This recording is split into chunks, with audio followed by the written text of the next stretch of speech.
So Joseph, we've talked about this a few times before, but it's still current because we have a new case that just came out about this. It has to do with reasonable doubt and how somebody can be convicted with no corroborating evidence, just a complainant making statements.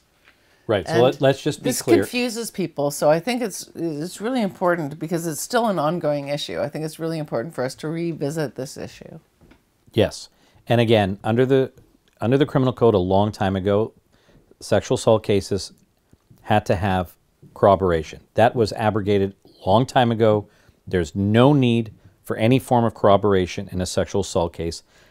And there's very good reason for that. And it will never come back. Because I know some people think it'll never come back. It'll never come back. And there's good reason. Because many offenses of an intimate nature will happen behind closed doors where there's no witnesses and no other way to have corroboration. And that would mean vulnerable victims like children or women or men in certain relationships would not be able to come forward. That said, it does confuse people. And there was this case from 2006 which caused a fair amount of mischief in how we assess credibility, where I'm just going to give a very short synopsis, but we're going to do this in great detail, where an accused testified in a manner that in and of itself didn't really have any flaws. In spite of that, the judge determined that he believed the complainant's evidence and therefore convicted.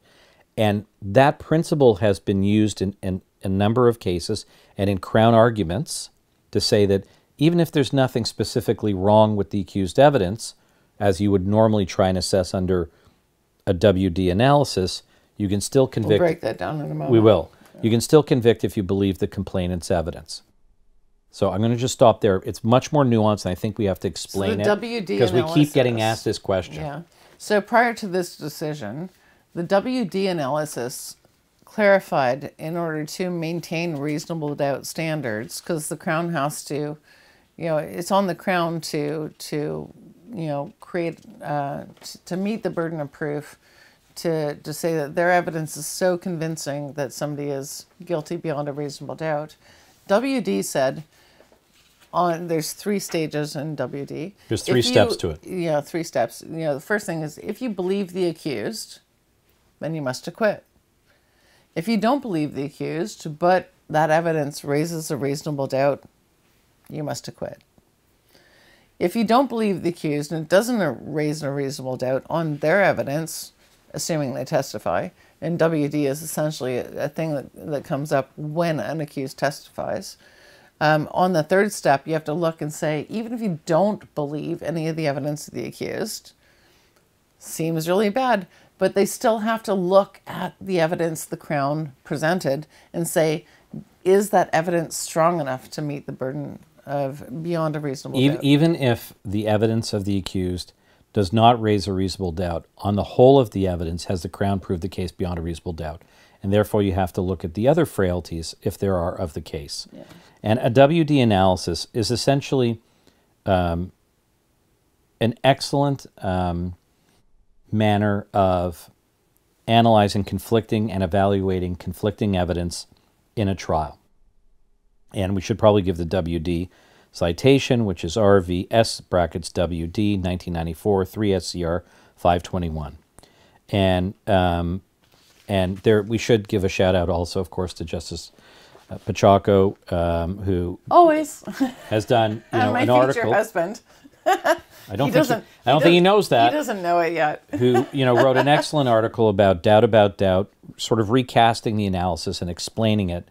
Recasting after JGRD. Yes, because JGRD, as you said, created some mischief, and so. But he does a great job of explaining it and almost streamlining it in certain ways. It's just an excellent article. He tried to put it in perspective because in the case of JGRD, there actually was corroborating evidence.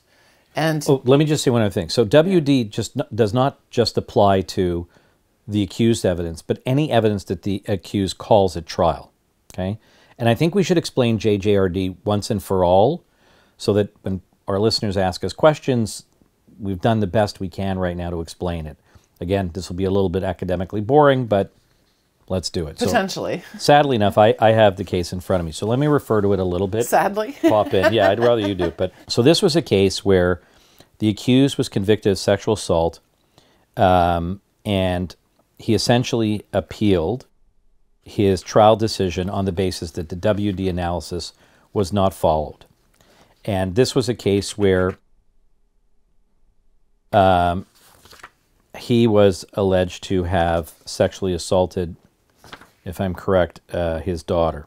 It doesn't really matter. You know, the essence of the case is that the judge gave very thorough reasons for why she found the complainant so compelling, and there was also a diary in that case. You're right, but let's just corroborated what she was saying. Let me be a pain in the ass for a moment just to set this up, because people have to sort You're of always understand. a pain in my ass, Joseph. It's so hard being me.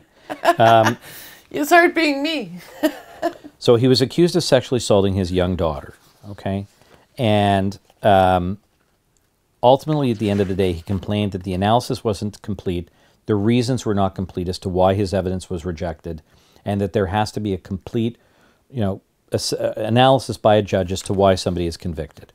And the Court of Appeal noted that, of course, in a judge-alone trial, a judge has to give adequate reasons as to their analysis as to why they disbelieve an accused and convict him.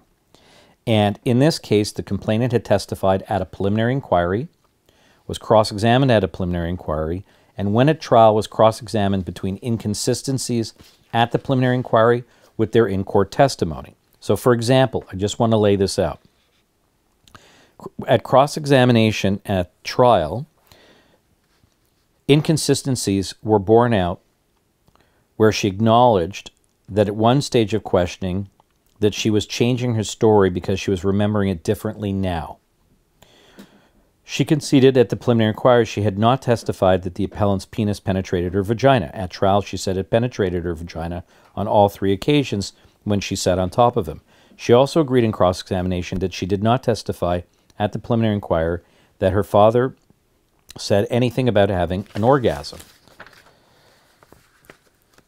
There was also another issue as to whether the accused penis had penetrated her behind. So there were a number of inconsistencies that were highlighted during cross-examination of the complainant. Now, the diary. Talk about the diary for a moment. This was introduced into evidence, and it was actually relied upon by the defense in cross-examination. Explain about the diary. So, you mentioned inconsistencies, but, what it comes down to quite often is that is the core of the allegation consistent? So there may be peripheral details that differ, but there was also a diary in this case in which did to some extent corroborate the complainant's testimony. So the judge said, the accused testified, and I can't really see anything wrong with what he said. Like, it's plausible. But the judge, in detailed reasons, explained why she accepted the testimony of the complainant, and it did include the corroboration of the diary. So there was corroboration in that case. Again, at the risk of being a pain in the ass, I want to really dig deep into this, because the WD case in and of itself is not a bad case when you read it carefully and want to apply it. So, defense counsel cross-examined on the diary. It's an important case. No, but it's cited all the time. The devil's always in the details. Defense counsel cross-examined on the diary because there's this inconsistency about humping her butt. Pardon the expression. But the accused also raised an issue of fabrication. There was a divorce proceeding, and he had not seen his daughter for a period of time, and there was an allegation with respect to fabrication, and of course, relevant to the proceedings in the family court. So it was the position specifically that the allegations of sexual abuse were fabricated so that she could go live with her mother. Now, that's not an uncommon situation to allege fabrication, but there was a major problem with that. And the diary, which was introduced into evidence, was a chronicling of a history of events for which she was describing sexual abuse that predated her ever stopping to see her father. And although there were inconsistencies from the diary to her in-court testimony and inconsistencies between the preliminary inquiry and the trial evidence, the diary in and of itself provided very compelling evidence of a recording of a running of series of events that rebutted the allegation of fabrication. I want to say that slowly. That really eradicated that argument. And although there were some problems with it, there was a historical chronicling of abuse. So the trial judge acknowledged in the reasons many problems with the accused evidence, was alert to all of the inconsistencies raised in the complainant's evidence, and in fact was not prepared to conclude that there was, as you call it, buggery because of the late testimony regarding this. And the trial judge acknowledged that there was nothing in the substance of the accused evidence or in any manner which gave his evidence cause to either disbelieve it or think that it was not capable of being believed. And the judge did this analysis both with respect to the complainant's evidence and the accused evidence. But it was noted there is more to this case than what each of the parties had said at trial. And the crux of the judge's ruling derived from the diary. Very important, okay? So, because of that diary, there was corroboration of the victim's evidence. She was unchallenged at trial that she wrote the diary entries, and that neither she or her mother had anything to do with the police obtaining the possession of the diary. And that's important too, because sometimes in cases we have, a complainant will provide the evidence, and you may have concerns about just how convenient it happens to be. This was independently found by the police during their investigation, which was nice. They did a bit of an investigation in this case. So it wasn't handed over by the mother, it wasn't handed over by the complainant daughter. And there was no issue with respect to, one of my children always calls during... It seems so. So, Ben, sorry, I'm just doing a podcast. Is everything okay? Taking that phone call. Can you just say like, share, and subscribe? Absolutely. Like, share, and subscribe. Thank you. Okay, I'll see you at home. Bye.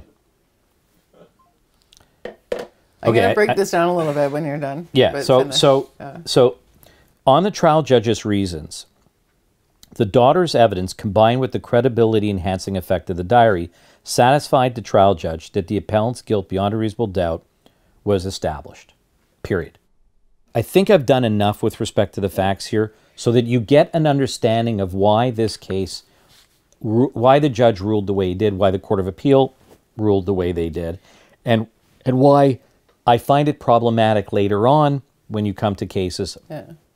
The Crown attorneys will argue, well, this is like a JJRD case where there is no f***ing corroborating evidence. Now, like you went through this in detail, and it kind of brought to mind the importance of being able to parse out what's being said in a judgment. And I've actually encountered with lay people trying to follow these cases and read these cases without the guidance of lawyers to help them understand what's being said, that they quite often think that one thing was said but they're reading the judge's summary of what the defense counsel said or the summary of what the Crown said, and then it gets to the analysis part. So decisions, they're actually, it takes a little bit of practice to understand how to read decisions properly and how to understand what they mean.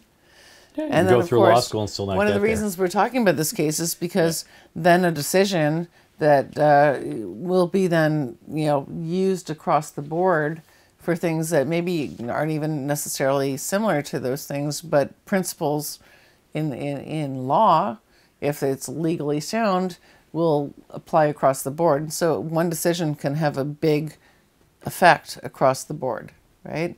And this particular case had a major effect, which, as we mentioned, WD, which was the predominant decision in order to maintain the burden of proof. JGRD, when it came out, undermined WD, where it was unfortunately undermined being it. interpreted. Yeah. It was being interpreted as an ability to override WD and say, you know what, if you believe the complainant, then it doesn't matter even if the accused evidence was fantastic. You can still convict him just because then you can choose between two evidence. You can choose between the complainant and the accused, and that is absolutely not correct in law. And so it's taken a lot of work for, like Pachoco, as you mentioned, did this Doubt About Doubt article, and we've had a number of decisions that came out to try and clarify, why it was okay in the case of JGRD, that the judge had very thorough reasons for deciding she had no reasonable doubt, but that doesn't mean that you can just choose between evidence still. That's right. So there was, as I said, JGRD, and it's a fair point, created a lot of mischief because then other courts interpreted, and some judges took advantage of it to try and convict even though an accused evidence didn't seem to have any flaws. And that was wrong. And it took appeals and arguments, and it's a live issue as we speak on... What did we say? 2006. 2006, that decision came out. Yeah. And we're still having issues with it. We're going to have an argument. We have submissions coming up on a case, and they will rely on JJRD, even though there is no separate evidence to assist. They will argue it's a JJRD case. Right. And that is a problem. And, we rely on a number of cases. There's a good one called Jason Smith, Regina versus Jason Smith, 2020 ONCA 782. But I'll give you the Canley citation. It's 2020 ONCA 782 Canley, because that's publicly accessible. Yeah. Canley is CANLII.org. You can go in there and you can look up legal decisions. They have a pretty good database. You can search it by keywords. Her Honor, Justice Harbison Young, did a really good job of outlining, the WD analysis and what was essentially the flaws of the trial judge in this case, particularly because the judge applied no pen or typing to paper about why the complainant, the accused witness, didn't factor into the analysis. So this was an interesting case where it's actually, one can imagine this would happen. So this guy was originally convicted of a sex assault, and the complainant was walking home from the transit one cold and dark night. And she sensed somebody following her, and shortly after, the appellant grabbed her from behind, and what she said was a bear hug. At this point, their stories divided. Case. It's fun. The complainant testified that the accused tried to get her pants off and touched her between her legs and on her vagina over her clothing. She denied that his touching was consistent with the appellant trying to get up after they had fallen. She struggled against him, screamed, put her glove hand in his mouth, yanked at it, and blah, blah, blah. The appellant said he thought the complainant was his girlfriend. Can I tell this part? Yeah, sure. Because it's such a great story. But there's really a good part here, and it works into our analysis. Go ahead. So this poor guy was going to meet his girlfriend. He was half an hour late, and he knew she was going to be pissed off at him. And so when he arrived there, he saw somebody who looked like his girlfriend standing at a bus stop wearing a coat, which his girlfriend testified. Her coat looked exactly Similar like coat, the other similar girl. hair, similar And height. So he ran up and gave her a bear hug to try and say, "I'm sorry I'm late." And the next thing you know, he's charged with sexual assault. Well, albeit the complainant said And that he there got was, convicted. he did. The complainant said, you know, there was more touching than just simply that. But No, I know. She said like when he, because he tackled her in a bear hug or whatever, and then she claims all this other stuff. But yeah. but it's a believable Can you story. imagine something? They had planned to meet, but he was late because he had been having drinks with some of his friends. So he was a bit intoxicated at the time. He knew she would be annoyed. He could not find her at the location they agreed to meet. He went looking for her. Annoyed. Yeah. While walking, he noticed a woman about 40 to 50 feet ahead of him. He testified he believed this woman to be his girlfriend. He went up and hugged her from behind, slipped, and fell on top of her. He testified he used his hands to lift himself up. He denied he touched her sexually, as she claimed. So, and this all happened very quickly. So they both agreed in their testimony it happened really quickly. And in the course of the trial, the appellant called his girlfriend to testify. She confirmed that they were supposed to meet that night. She confirmed she was angry because he was late, and she went home to the apartment where she lived with the appellant's mother. She stated that the route she took to get to the bus stop to get home took her along the exact same route as the complainant walked that night. She also testified that when she was upset or angry at him, the appellant would sometimes hug her from behind. She was appropriately the same height as the complainant at the time, had knee-length coat that was similar to the one worn by the complainant. They both had straight black hair that was of a similar length. Pretty compelling evidence, eh? Right. And the trial judge rejected the accused evidence. He determined that the appellant's credibility was undermined by a number of factors. His estimates of time and details of his unanswered phone calls to his girlfriend failed to match his girlfriend's testimony. He had poor recollection of minor points, including his girlfriend's bus route. His consumption of alcohol may have contributed to his faulty memory. He didn't call out to the woman he was following to confirm her identity. He failed to apologize. Okay, that was like, these are the listed issues. So she rejected his evidence and convicted him. The court... And it got overturned because... Well, the judge said that the WD, essentially the Court of Appeal noted that the WD analysis wasn't properly followed, and that in fact some of these perceived flaws in his evidence really weren't that believable, or weren't that convincing as being, true flaws. But to get to the nub of it, the court did not consider or recognize that there were some plausible explanations with respect to his evidence that would have raised a reasonable doubt, and that wasn't considered. And on the second step of the WD analysis, the central flaw was the failure to consider whether the appellant's girlfriend's evidence gave rise to a reasonable doubt as to the appellant's guilt. Okay, let's say that again. The central flaw in the trial judge's application of WD was his failure to consider whether the appellant's girlfriend's evidence gave rise to a reasonable doubt as to the appellant's guilt. In referring to the WD analysis, the trial judge referred only to the accused testimony and not to any of the other evidence, or in particular his girlfriend's evidence.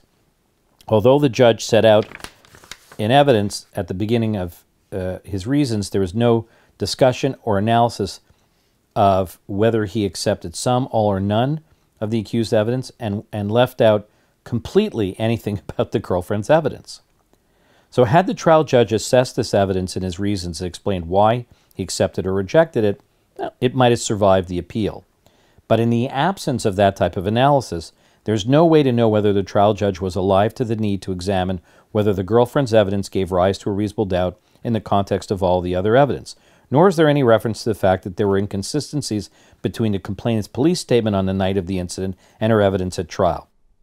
So, for example, there was an inconsistency where the complainant stated on cross that she was 70% sure that she told police something in her statement. So it's something like, examples like that of inconsistencies. So this is an appeal where somebody's already been convicted after their trial, right? Yep. So this brings to mind, have we had a case where I can't think of one recently in the last couple of years where somebody hasn't the Crown hasn't argued JGRD, right? But yes, we do written submissions. We've had 2 or 3 this year where they didn't. But I think I remember in those cases the Crown submissions were no more than about 7 or 8 minutes. People don't want to get to a point where they have to appeal a wrongful conviction, right?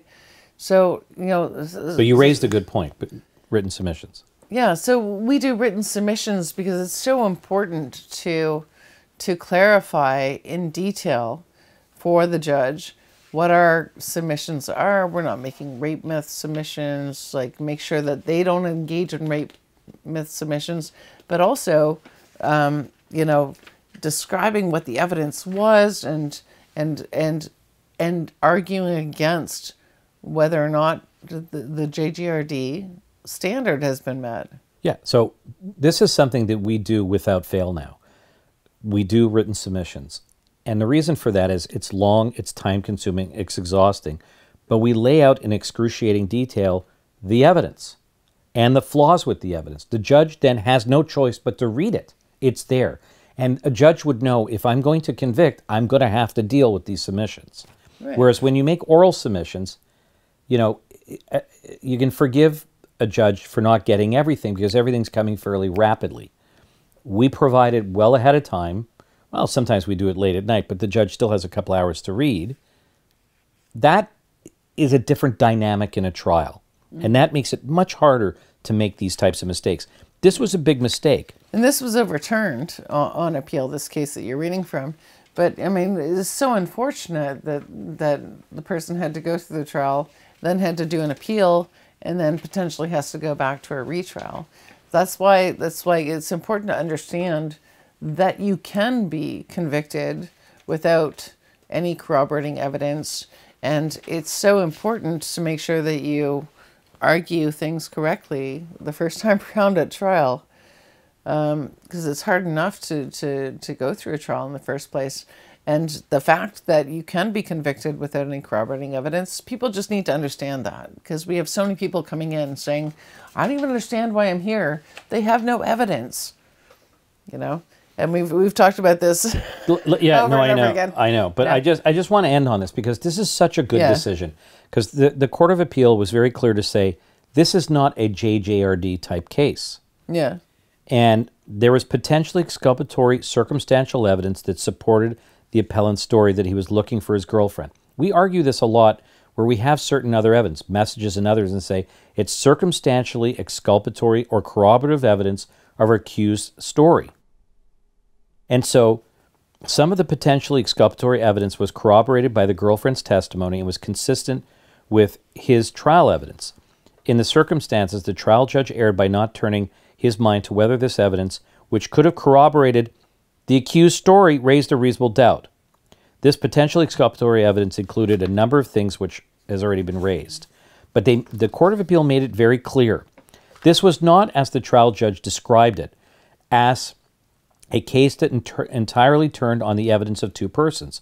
Although there are some cases in which the only evidence before the court is two witnesses' testimony, which occurs frequently in sexual assault cases, accused complainant, this is not such a case, JJRD. The key piece of defense evidence was the appellant's testimony, which the trial judge totally rejected, despite that it contained no flaws. This court concluded that the trial judge's statement that the accused evidence did not raise a reasonable doubt was justifiable, and goes on for a series of reasons because of the diary. And so the Court of Appeal goes over this and says it's because central feature, the diary providing corroborative evidence of the complainant's statement. And in this case, it was very reasoned. And in this Court of Appeal decision, you've got something like an equivalent of a diary being the girlfriend's evidence, which was completely looked over. So it's a complete bias. So this does a very good job of reviewing the WD mythology and stating that credibility is not an either-or proposition. You can't choose between testimony. Treating it as an either-or proposition shifts the burden of proof to the accused by suggesting the accused can only be acquitted if the accused story is believed rather than that of the complainant. And that's not the law. Avoiding errors like this is at the heart of the WD mythology. And that's what the WD case is designed to overcome. And Doubt About Doubt by Justice Pachaco makes that very clear. So JJRD has been dealt with and compartmentalized very well by a number of subsequent Court of Appeal decisions. It does not override WD, is the important point. And made it very clear it doesn't override it. So, Do you know what so I wanna do hope right that now? answers questions that people... Go ahead. I want to give you a bear hug. But before we do that... But it was a plausible story. Before we do that, and I am going to give you a bear hug, I want everybody to like, comment, Are we done? subscribe, share. Is this I'm gonna episode give you done? A bear hug. I guess we're done. Don't report me to the police. Oh, that's okay. Nobody would believe me. I'm a man. Okay, so I got it upside down. But, you know, we get, like, we get good comments and we get, like, good questions that come to us.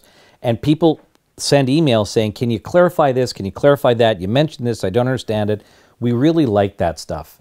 And it's fun because we want to respond and be able to provide some analysis. So even though I was reading from some case law and trying to put it in order, I hope that answered whoever was asking these questions. And Not on Record has a Substack coming. And Not on Record has a Substack coming. Oh, that's fantastic. I didn't know that. Our newsletter, along with our content. There's blogs and content. Yeah. And other stuff, so people All kinds of great stuff coming on Substack. Yeah, Pay so attention and watch things, and I don't even know if you can hear me. so anymore, in so order I to think- satisfy BJ, like, share, subscribe, and send comments. notonrecord.substack.com. Notonrecord.substack.com. Thank you, everybody. Have a good night.